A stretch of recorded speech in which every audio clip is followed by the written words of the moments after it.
Kalau kita kembalikan ke waktu subuh tadi, dan kita diminta mengerjakan semua kegiatan kita menjadi amal saleh, ternyata ada waktu-waktu tertentu yang saat kita beramal saleh itu langsung disaksikan live.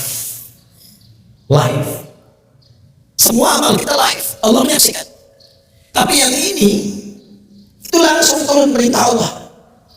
Bahkan malaikat yang bertugas di waktu khusus malam, yang bertugas di waktu khusus siang, itu demi adanya waktu ini yang diistimewakan oleh Allah, itu semua langsung kumpul di waktu itu. Kapankah waktu itu? Nabi menyebutkan ada 2 waktunya. Ada berapa waktunya? 2. Sebentar. Kita belajar waktu dulu dalam Quran ya. Belajar waktu dulu. Mau pilih mana? Pilih yang singkat, cepat. Pilih yang agak detail. Pilih yang detail. Yang singkat, agak detail atau detail? Nah, kita mulai dari awal dulu ya. Yang singkat bagi 2, siang dan malam. Karena itu sering di Quran disebutkan siang dan malam. Quran surah ke-22 Al-Baqarah di ayat 164, paling kanan sebelah atas mushaf. Itu pertama kali disebutkan pergantian siang dan malam di Quran. Inna fi khalqis samawati wal ardi wa ikhtilafil laili wan nahar wal fulki allati tajri fil bahri bima yanfa'un nas, dan seterusnya ayat. Al-lail wan nahar. Jadi kalau kita ingin beraktivitas dan ingin memanage waktu, bagi 2 dulu secara umum. Apa yang dikerjakan di siang, apa yang dikerjakan di malam. Nah, batas siang, batasnya itu dari subuh ke maghrib. Saya ulang ya, dari mulai subuh ke maghrib. Jadi dibuka di subuh, berjalan di siang, masuk ke maghrib. Itu batasnya. Jelas? Baik, jadi kalau subuh kita buat pembuka, mulainya masuk ke waktu siang dari duha ke zuhur sampai dengan ke maghrib, antara zuhur dengan maghrib yang tengah-tengah apa? Saya ulang, antara zuhur dengan maghrib yang tengah-tengah apa? Asar. Itu yang dimaksud Nabi dengan waktu pertengahan di siang hari. Jelas? Ada waktu pertengahan di siang hari, antara siang menuju ke maghrib, tengah-tengahnya asar. Itu yang dimaksud di Al-Bukhari, nomor hadis 555, di hadis Muslim nomor hadis 632. Yata'aqabuna fikum malaikatun min laili wa malaikatun min nahari yajtami'una fi salatil asri. Karena itu tafsir ulama pada surah Al-Baqarah ayat 238 tentang salatul wusta, salat pertengahan, itu salat asar. Tafsir pertamanya. Yang kedua adalah waktu malam nanti, malam ke siang, diambil tengahnya. Pembukanya apa? Dari mulai Isya, karena maghrib itu pembatas, kemudian mulai ke Isya, sampai nanti muncul siang kembali. Siangnya masuk ke zuhur. Antara Isya ke zuhur, tengah-tengahnya ada apa? Antara Isya ke zuhur, tengah-tengahnya ada apa? Subuh. Maka tafsir yang kedua, ada waktu pertengahan, langsung disebutkan oleh Nabi, begitu pentingnya sampai malaikat malam berkumpul, malaikat siang berkumpul di waktu pertengahan ini. Wa fi salatis subuh, di waktu subuh. Hanya menarik begini, ada beda antara asar dengan subuh, keistimewaannya. Ada yang sama-sama dimiliki, jadi sama-sama antara subuh dengan asar. Ada yang hanya dimiliki subuh saja, asar tidak. Apa yang sama-sama dimiliki? Teruskan hadisnya. Perhatikan hadisnya. Yajtami'una fi salatil asri wa salatil fajri. Maka para malaikat itu berkumpul menyertai orang-orang yang salat di waktu asar. Kemudian berkumpul pula menyertai hamba-hamba yang ada di waktu fajar subuh. Atau kama qala Rasulullah sallallahu alaihi wasallam, "Summa yas'aluna ila as-sama'." Kemudian mereka langsung kembali naik ke langit.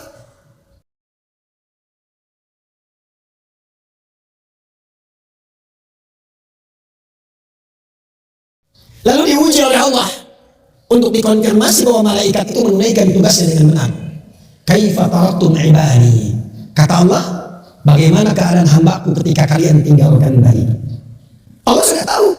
Kalau Allah Maha tahu, hanya ingin menunjukkan kepada kita bahwa malaikat tidak pernah menyembunyikan apapun. La ya'sunallaha ma amarahum wa yaf'aluna ma yu'marun. Sekaligus mengonfirmasi apa yang Allah perintahkan ke malaikat keluar sama di lisan para malaikat. Apa kata para malaikat? Ya Rabbi, au bimana au kama qala Rasulullah sallallahu alaihi wasallam. Taraknahum wa hum yusallun. Kami tinggalkan hamba-hambamu itu. Kami sertai, kami tinggalkan. Tadi mereka telah menunaikan salat. Dan ketika malaikat melaporkan itu secara live, waktu asar dan waktu subuh, hamba yang disertai itu sedang sholat, maka Allah kemudian, perhatikan ini yang paling penting, menegaskan pemberian rahmat dan ampunannya kepada hamba yang tengah menunaikan sholat yang dilaporkan oleh malaikat itu. Karena itu sholat subuh itu penting, sholat asar itu penting.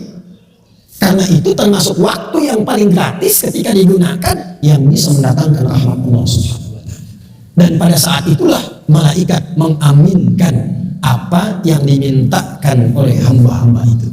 Langsung mengaminkan. Sedangkan hadis lain mengatakan, "Faman wafaqa ta'minuhu ta'minal malaikati, ghufira lahu ma taqaddama min dhanbi." Yang aminnya bersamaan dengan malaikat, minta diaminkan. Atau dalam sholat kita amin, malaikat amin. Langsung dapat bonus, bukan hanya dikabulkan doanya, tapi langsung mendapatkan ampunan Allah Subhanahu wa Ta'ala.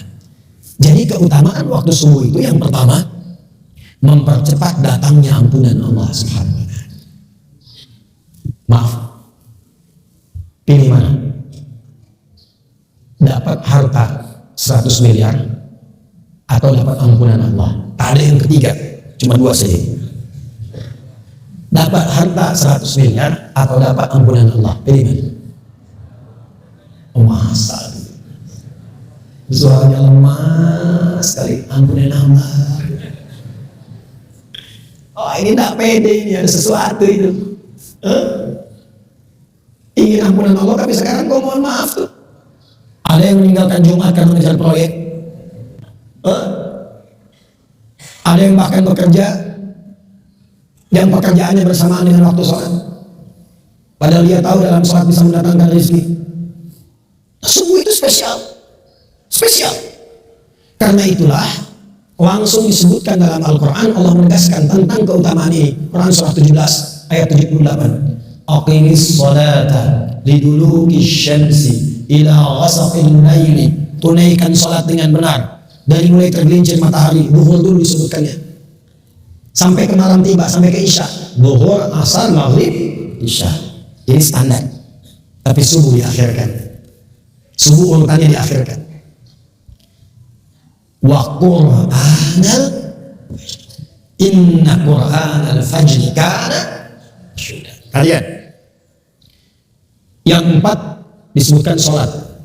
Tapi yang subuh, redaksinya oleh Al-Quran ditegaskan dengan nama Quran. Quran, bukan hanya sholatnya. Ternyata yang penting di waktu subuh itu bukan hanya sholatnya, tapi semua bacaan yang disampaikan di waktu subuh langsung dipersaksikan. Kalau doa dikabulkan, kalau istighfar diampuni, kalau minta rahmat diberikan. Itu subuh. Karena itulah ada orang-orang yang berburu waktu subuh karena tahu waktunya. Oh, ini jam 4.45 di Sumatera Barat. Maka dia bangun karena tahu waktu, dia siapkan. Jam 3 bangun, ada yang setengah 4. Jadi 4.45 ada, jam 3 sudah bangun. Karena tahu ada waktu yang istimewa. Bahkan dia kejar menjelang subuh. Ada waktu menjelang subuh, itu disebut sahar namanya. Misal.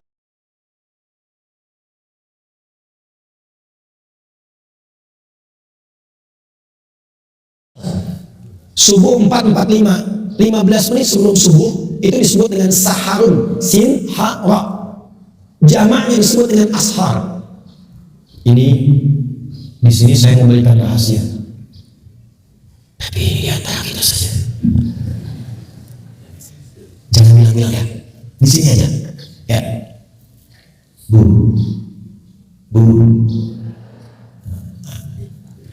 Kalau kemarin di tanah datar saya bilang, Bu, yo. Sini ya, Bu. Nah, nampak lah niatnya. Waktu sahar, waktu ashar itu diistimewakan oleh Quran dengan satu amalan yang bila itu dikerjakan bahkan disifati oleh Quran sebagai penghuni taman surga yang sedang beraktivitas di bumi. Jadi ada calon penghuni taman surga, Jannatun Uyun, sedang beraktivitas di bumi. Dia tinggal nunggu meninggalnya aja untuk pulang. Salah satu aktivitasnya apa? Dia sering beristighfar di waktu sahar. Itu ada di Quran surah 51 Ad-Dariyat di ayat ke-18. Wabil ashari hum yastaghfirun. Dan mendekat ke waktu subuh, mereka ingin duluan mengejar rahmat Allah berupa ampunan Allah Subhanahu wa taala. Karena hadisnya qudsi. Hadis qudsi. Yanzilu Rabbuna tabaraka wa ta'ala fi thulutsil akhir min al-lail. Fayaqulu ya ibadi. Itu setiap datang waktu sahar Allah menyampaikan, hei hamba-hambaku, siapa yang minta aku berikan, siapa yang berdoa aku kabulkan, dan siapa yang memohon ampunan kepada aku, faman istaghfara liya ghafartu lah, aku ampuni sekarang dosa-dosanya. Apa rahasia yang ingin saya bagi? Begini, Bu, Ibu kalau saya beri pilihan, Ibu pilih mana? 1 miliar atau kalimat istighfar? Betul. Awas nanti dimarahi bapak pulang dari sini. Kenapa kamu ambil 1 miliar? Kalau ada pilihan, termasuk dunia dan seisinya, pilih istighfar. Pilih istighfar. Karena kemuliaannya 2. 1, istighfar itu memberikan jaminan langsung dari Allah kepada kita untuk menjadikan semua yang Allah titipkan kepada kita, semua berkah menjadi lebih baik. Yang kedua, istighfar itu cara paling cepat untuk mengabulkan doa.